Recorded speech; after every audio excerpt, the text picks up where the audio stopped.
Big ഷോപ്പറും ഒക്കെ അവർ check ചെയ്യുന്നുണ്ടായിരുന്നു. Check ചെയ്ത് നോക്കിയിട്ടാണ് അവർ ബസ് നമ്മളെ കടത്തി വിട്ടത് കേട്ടോ അങ്ങോട്ട്. അപ്പോൾ ചെക്കിങ് ഉണ്ടായിരുന്നു.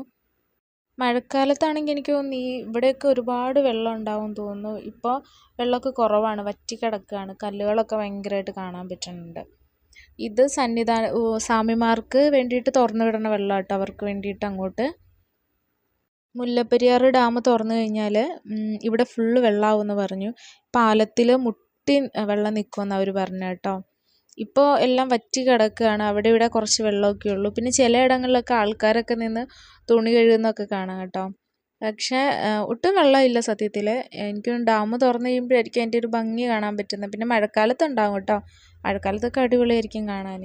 ഇവിടെ നിന്നൊരു നമുക്ക് തേയിലത്തോട്ടം സ്റ്റാർട്ട് ചെയ്യാം കേട്ടോ. ഈ ഒരു വ്യൂ കാണാൻ വേണ്ടിയാണ് സത്യത്തിൽ കുമളി വരെ വന്നത്. കാരണം കുമളിയിലോട്ടുള്ള വ്യൂ അടിപൊളിയാട്ടോ. തേയിലത്തോട്ടം സ്റ്റാർട്ട് ചെയ്യുന്നത് തൊട്ട് നല്ല രസമാണ്. ഇത് വണ്ടിപ്പെരിയാറാണ്. വണ്ടിപ്പെരിയാർ ബസ് സ്റ്റാൻഡാണ്.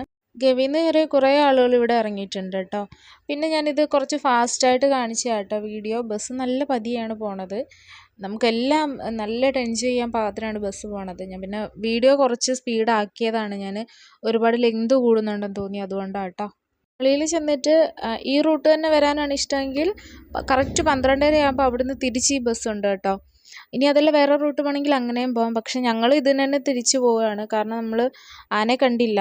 അപ്പോൾ തിരിച്ചു പോകുമ്പോഴെങ്കിലും ഒരു ആനേനെ കണ്ടെങ്കിൽ എന്ന് വിചാരിച്ചിട്ട് തിരിച്ചു പോവുകയാണ്. ഇത് കുമളി സ്റ്റാൻഡ് കേട്ടോ. ഇവിടെ ഇറങ്ങി നമ്മൾ ഫുഡൊക്കെ കഴിച്ചു. ഇത് തിരിച്ചു പോണ വീഡിയോ ആണ്. ഫുഡൊക്കെ കഴിച്ച് നമ്മൾ തിരിച്ചു പോയിക്കൊണ്ടിരിക്കുകയാണ്.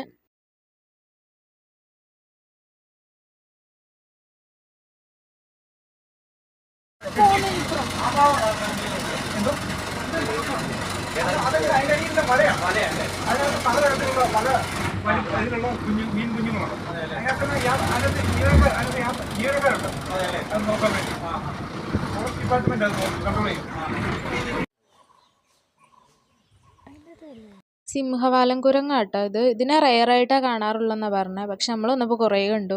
ഈ സൈഡിലെ മരങ്ങളിലൊക്കെ ഇരിപ്പുണ്ടായിരുന്നു. പിന്നെ ഇവൻ മാത്രമേ റോഡിലിരുന്നു. കുറച്ച് കഴിഞ്ഞപ്പോൾ അവൻ വണ്ടീൻ്റെ ഫ്രണ്ടിലിരിക്കുകയായിരുന്നു. കുറച്ച് നേരം നമ്മളിവിടെ നിർത്തിയിടേണ്ടി വന്നു അത് കാരണം. പക്ഷെ നല്ല രസമായിരുന്നു, അതൊക്കെ കാണാൻ നല്ല രസമായിരുന്നു. പിന്നെ കരിങ്കുരങ്ങിനെ കണ്ടു കേട്ടോ. പക്ഷെ അത് വീഡിയോ എടുക്കാൻ പറ്റിയില്ല. ഞാൻ ഫോണൊക്കെ എടുത്ത് വെച്ചതിന് ശേഷമായിരുന്നു. കാരണം ഇനി നമ്മളധികം കാണാനൊന്നും ഇല്ലല്ലോ. നമ്മൾ അങ്ങോട്ട് പോയപ്പോൾ കണ്ടല്ലേ എന്ന് ഓർത്തിട്ട് ഞാൻ ഫോണൊക്കെ എടുത്ത് വെച്ചിട്ടുണ്ടായിരുന്നു. അത് കാരണം അത് വീഡിയോ എടുക്കാൻ പറ്റിയില്ലായിരുന്നു. ഞങ്ങൾ തിരിച്ചു വന്നിട്ടും ആനേനെ കണ്ടില്ല. ഇനിയിപ്പോൾ അവനെ കാണാൻ വേണ്ടി ഒരു തവണ കൂടെ പോകേണ്ട വരും. അപ്പോൾ 12:30 എടുത്ത ബസ് കറക്റ്റ് 6:40 ആയപ്പോൾ നമ്മൾ പത്തനംതിട്ടയിൽ എത്തിയിട്ടുണ്ട്. അപ്പോൾ ഇവിടുന്ന് ഞങ്ങൾ ഇനി വീട്ടിൽ പോവാണ്. അപ്പോൾ നിങ്ങൾക്ക് വീഡിയോ ഇഷ്ടപ്പെട്ടെങ്കിൽ എല്ലാവരും പോയി കാണുക കേട്ടോ. ഒരുപാട് എൻജോയ് ചെയ്യാനുണ്ട്. എല്ലാവരും പോയി കാണുക.